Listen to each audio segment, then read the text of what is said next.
যদি ভোটের দিন নেত্রী না থাকে আমাদের সকল আনন্দ হয়ে যাবে এবং সাম্প্রদায়িকতার ঊর্ধ্বে থেকে আমরা সবাই ধানের শীষে মিলেমিশে থাকবো। হিন্দু মুসলমান বৌদ্ধ খ্রিস্টান কথাটা বাস্তবায়ন করার জন্য দীর্ঘ 40টি বছর যাবৎ যিনি লড়াই করলেন রাজপথে আপনাদের একটা ভোটের অধিকারের জন্য, যিনি লড়াই করলেন যার যার ধর্ম শেষে করবে, স্বাধীনভাবে করবে, যিনি আপোষ করলেন না, মাথা নত করলেন না ফ্যাসিবাদের হাতে, যিনি কারাবরণকে সানন্দে গ্রহণ করলেন এবং কারাগার থেকে হাসতে হাসতে কারাগারে গেলেন, অসুস্থ অবস্থায় ফেরত আসলেন, আজও তিনি স্বস্তি হলেন না।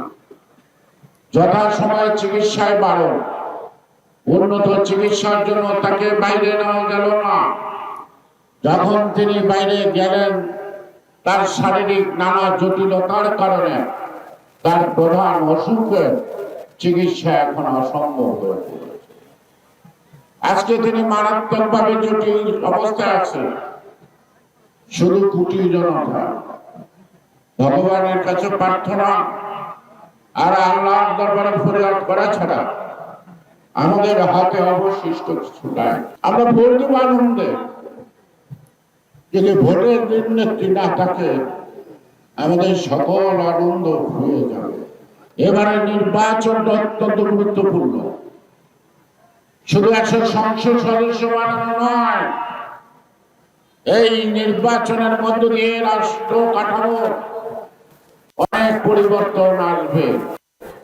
যে পরিবর্তনগুলি মানুষের কাম্য, জনগণের অধিকার যাতে প্রলম্বিত না হয়, নারী পুরুষের বৈষম্য দূর হয়, হিন্দু মুসলমানের বৈষম্য না থাকে, ধনী গরিবের মধ্যে যেন বৈষম্য দূর হয়।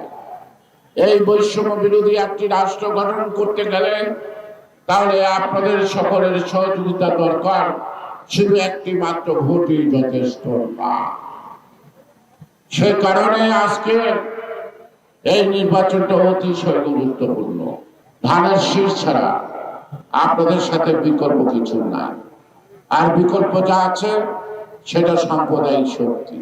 আর এই সাম্প্রদায়িক শক্তি যদি দেশের মাথা চাড়া দেওয়া ওঠে তাহলে কি হবে কিছুদিন যাবৎ বুঝতে পারতেছেন। আজকে আওয়ামী লীগ নাই, পালিয়ে গেছে, কিন্তু সেই আওয়ামী লীগের নেতারাও মাঠে নাই, তারাও পালিয়ে গেছে।